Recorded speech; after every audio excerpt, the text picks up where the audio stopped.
जब से सीयूईटी का फॉर्म आया है बच्चों के बीच एक बड़ी घबराहट है। घबराहट क्या है कि सब्जेक्ट कॉम्बिनेशन होता क्या है और क्यों सब तरफ बेस्ट सब्जेक्ट कॉम्बिनेशन की चर्चा हो रही है। क्या है बेस्ट सब्जेक्ट कॉम्बिनेशन और क्या मिल जाएगा बेस्ट सब्जेक्ट कॉम्बिनेशन से? क्या जो मैंने 12th में पढ़ा उसका एग्जाम नहीं होगा सीयूईटी में? बहुत सारी कंफ्यूजन है। तुम्हारी क्या है कमेंट सेक्शन में बता के जाओ। बाकी आज जो बेस्ट सब्जेक्ट कॉम्बिनेशन का दर्द है ना, खत्म ही किए देता हूं। तो सीयूईटी 2026 के लिए बेस्ट सब्जेक्ट कॉम्बिनेशन होता क्या है, इस पर चर्चा हम लोग कर लेते हैं।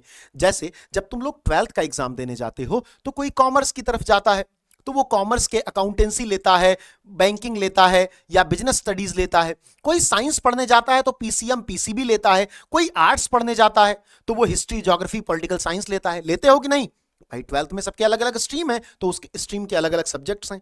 उसी प्रकार सीयूईटी में क्या हुआ कि सभी यूनिवर्सिटीज ने कहा कि भैया हम अपना, आप सीयूईटी का एग्जाम तो करवा लो लेकिन हम ये तय करेंगे कि हमारे फलाने कोर्स में एडमिशन लेने के लिए ये सब्जेक्ट का एग्जाम दिया हुआ होना चाहिए बच्चे को। जैसे एग्जाम्पल से समझो, मान लो तुम्हें दिल्ली यूनिवर्सिटी से डीयू से बीएससी करना है। क्या करना है? बीएससी करना है।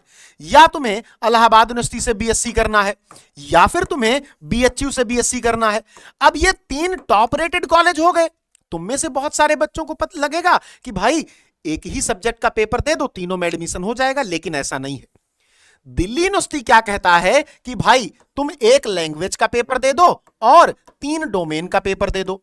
अच्छा, एक बात और ये कहता है कि ये लैंग्वेज और ये डोमेन तुम्हारे 12th में पढ़े हुए होने चाहिए। ऐसा नहीं है कि तुमने पढ़ा फिजिक्स केमिस्ट्री मैथमेटिक्स और पेपर दे रहे हो सीयूईटी में हिस्ट्री का, ऐसा नहीं चलेगा। तुमने 12th में हिंदी ले रखी थी तो हिंदी ले लो, चाहे इंग्लिश ले लो, जो तुम्हारा मन करे, जो तुमने 12th में पढ़ रखा था। और यहां पे फिजिक्स केमिस्ट्री मैथ ले लो या फिजिक्स केमिस्ट्री बायोलॉजी ले लो जो तुमने पढ़ रखा था, या फिर हिस्ट्री ज्योग्राफी पॉलिटिकल साइंस ले लो या पॉलिटिकल साइंस हिस्ट्री इकोनॉमी ले लो, जो भी तुमने 12th में पढ़ रखा था।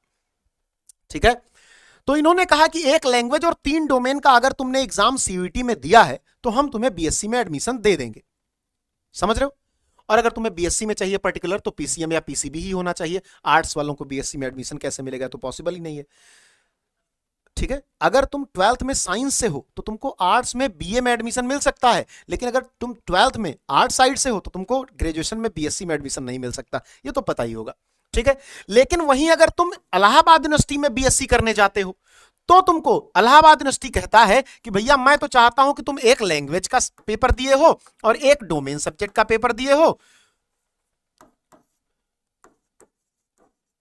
और जीएटी का पेपर दिए हुए हो, तब मैं तुम्हारा एडमिशन लूंगा। ठीक, तभी मैं तुम्हारा एडमिशन लूंगा, नहीं तो एडमिशन ही नहीं लूंगा। यानी चाहे तुमने हिंदी और इंग्लिश में से कोई एक लैंग्वेज ले रखी हो और तुम्हारा मान लो फिजिक्स केमिस्ट्री मैथ या फिजिक्स केमिस्ट्री बायोलॉजी था, तो उसमें से तुमने कोई एक सब्जेक्ट ले लिया, चाहे फिजिक्स चाहे केमिस्ट्री चाहे मैथ चाहे बायोलॉजी, कोई एक सब्जेक्ट लेके तुमने दे दिया और प्लस जीएटी का जनरल एप्टीट्यूड टेस्ट जो होता है उसका एक पेपर दे दिया। तो यहां पर तुम्हारा स्कोर बन रहा है कितना? 1000 में, क्योंकि एक पेपर तुम्हारा 250 नंबर का है सीयूईटी में, तो ये 1000 में स्कोर बन रहा है। यहां पर तुम्हारा स्कोर बनेगा 750 में। और जब तुम बीएचयू आते हो तो बीएचयू कहता है कि भैया देखो अगर तुम्हें बीएससी करनी है तो सीधी सीधी बात समझो कि तुम फिजिक्स केमिस्ट्री मैथ, अगर तुम्हें मैथ्स स्ट्रीम में जाना है तो फिजिक्स केमिस्ट्री मैथ का पेपर दे दो सीयूईटी में, और अगर तुम्हें बायोलॉजी वाले में जाना है तो फिजिक्स केमिस्ट्री बायोलॉजी का दे दो। मतलब 12th में जो तुम्हारे 3 मुख्य सब्जेक्ट थे, मेजर सब्जेक्ट थे, उनका एग्जाम दे दो और तुम्हें हम एडमिशन दे देंगे। अब आपने देखा, आपको बीएससी करनी थी लेकिन आप अलग अलग यूनिवर्सिटी में जाकर के अलग अलग कोर्स, अलग अलग सीयूईटी का सब्जेक्ट चुन करके तभी आप जा सकते हो।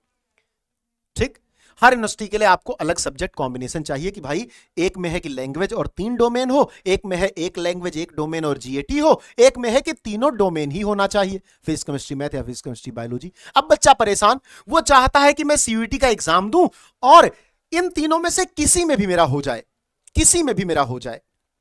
ठीक, ऐसा ना हो कि दिल्ली यूनिवर्सिटी वाला कहे कि नहीं नहीं मेरे में नहीं ले सकते, बीएचयू वाला कहे नहीं नहीं मेरे में नहीं ले सकते, और एयू वाला जिसको टारगेट करके भरा था वो कह दे कि तुम्हारा तो स्कोर ही नहीं आया मेरे बराबर।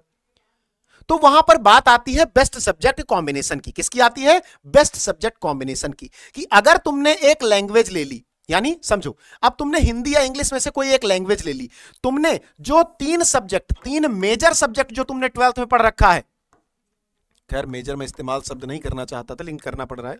3 मेजर सब्जेक्ट जो तुमने क्लास 12th में ले रखा है वो, और कोई एक लैंग्वेज और एक जीएटी। ठीक है, अगर तुमने इन 5 का पेपर दे दिया और सीयूईटी यानी एनटीए नेशनल टेस्टिंग एजेंसी जो सीयूईटी का एग्जाम करवाती है वो कहती है कि आप मैक्सिमम 5 सब्जेक्ट का पेपर दे सकते हो, जिसमें कंपलसरी है कि एक लैंग्वेज और एक जीएटी होना चाहिए। तो जब आप 5 सब्जेक्ट का पेपर दे सकते हो तो आपने एक लैंग्वेज ले ली, एक जीएटी ले ली जो कि कंपलसरी था, और 3 मेजर सब्जेक्ट्स ले लिए जो आपके 12th में थे। हो गया। अब अगर मैं आपसे कहूं कि भैया डीयू में एडमिशन चाहिए, अब मुझे एक लैंग्वेज चाहिए और 3 सब डोमेन चाहिए, क्लियर है तुम्हारा? डीयू में एडमिशन हो जाएगा। डीयू में मान लो तुम्हारा नहीं हो पाया, कट ऑफ नहीं क्लियर कर पाए, तुमने कहा कि चलो ठीक है इलाहाबाद यूनिवर्सिटी में भी हो जाए, तो एक लैंग्वेज यहां से उठा लोगे, एक डोमेन यहां से उठा लोगे, जीएटी उठा लोगे, तुम्हारा एयू में भी हो गया। अब तुम्हारा डीयू एयू दोनों में नहीं हुआ, तुमने कहा बीएचयू में ही हो जाए किसी तरह, तो तुमने तीनों डोमेन सब्जेक्ट्स के स्कोर उठा लिए, इसके आधार पर तुम्हारा बीएचयू में हो गया। समझ गए? तो तुम्हारा बेस्ट सब्जेक्ट कॉम्बिनेशन जो तुमको भारत की किसी भी यूनिवर्सिटी में एडमिशन दिलवा सकता है वो क्या है? कोई एक लैंग्वेज ले लो, चाहे हिंदी ले लो चाहे इंग्लिश ले लो, जिसमें सबसे ज्यादा स्कोर कर पाओ। क्योंकि तुम्हें मैं बता दूं सीयूईटी में बेटा एक पेपर 50 क्वेश्चन का होता है, 50 क्वेश्चन, और एक क्वेश्चन कितने नंबर का होता है? 5 अंक का होता है, 5 नंबर का एक क्वेश्चन होता है। तो एक सब्जेक्ट, और ये सब सब्जेक्ट के लिए है, ये नहीं कि किसी का ज्यादा हो किसी का कम, एक सब्जेक्ट तुम्हारा 250 नंबर का होता है, और इन्हीं नंबर्स के आधार पर तुम्हारी कट ऑफ बनती है। तो जिस सब्जेक्ट में तुम जिस लैंग्वेज में ज्यादा स्कोर कर पाओ वो लैंग्वेज ले लेना। 3 मेजर सब्जेक्ट्स जो तुमने क्लास 12th में पढ़ रखे हैं, चाहे फिजिक्स केमिस्ट्री मैथ, चाहे फिजिक्स केमिस्ट्री बायोलॉजी, चाहे हिस्ट्री ज्योग्राफी पॉलिटी, चाहे पॉलिटी ज्योग्राफी इकोनॉमी, चाहे इकोनॉमी ज्योग्राफी साइकोलॉजी, जो भी तुमने 3 मेजर पढ़ रखा है लैंग्वेज को छोड़ के वो ले लेना। और उसके बाद एक जीएटी का पेपर जो होता है, बहुत सारे बच्चे कह रहे हैं सर जीएटी समझ नहीं में आता क्या है, मैं जीएटी पर एक वीडियो आपके लिए ले आऊंगा जिससे जीएटी की सारी डाउट खत्म हो जाएंगे। तो अब आपके पास बेस्ट सब्जेक्ट कॉम्बिनेशन है। अगर आपको सीयूईटी के अंतर्गत आने वाली पूरे भारत की किसी भी यूनिवर्सिटी के लिए एलिजिबल होना है तो आपको बस एक लैंग्वेज, 3 डोमेन 12th में पढ़े हुए और एक जीएटी ले लेना है। समझ गए? पूरे एग्जाम्पल से मैंने समझा दिया कि अगर आप ये ले लेते हो तो आप इन सभी कॉलेजेस में बीएससी कोर्स के लिए या इसी तरह का कोई अन्य कोर्स, मैं बीए की बात कर लूं, अगर मैं बीए की बात करता हूं तो डीयू कहता है कि एक लैंग्वेज चाहिए और 3 डोमेन चाहिए, और वहीं पर एयू कहता है कि भाई मुझे तो वही एक लैंग्वेज, एक डोमेन और जीएटी चाहिए। वहीं बीएचयू कहता है कि मुझे केवल लैंग्वेज और जीएटी चाहिए। ठीक, अब तुम ध्यान से देखो तो तुमने अगर बेस्ट सब्जेक्ट कॉम्बिनेशन ले रखा है सीयूईटी में तो तुम किसी भी यूनिवर्सिटी के लिए एलिजिबल हो कि नहीं हो? पक्का है ना? तो ये है तुम्हारा बेस्ट सब्जेक्ट कॉम्बिनेशन। तो सीयूईटी का फॉर्म भरते हुए इसका ध्यान रखना, तुम्हारे 12th में पढ़े हुए 3 सब्जेक्ट, तुम्हारे 12th में पढ़ी हुई एक लैंग्वेज हिंदी या इंग्लिश में से कोई भी, और जीएटी, इन 5 पेपर को तुम्हें भरना है और इनका एग्जाम अच्छे से देना है, जिससे मान लो किसी का कट ऑफ तुम क्लियर नहीं कर पाते तो किसी ना किसी अच्छी यूनिवर्सिटी में तुम्हारा एडमिशन हो जाए। यह वीडियो शेयर कर देना अपने सभी साथियों के साथ। मिलते रहेंगे, इंफॉर्मेशन देते रहेंगे। मैं हूं ऋषि द्विवेदी, आपका सीयूईटी मेंटोर। बहुत बहुत धन्यवाद।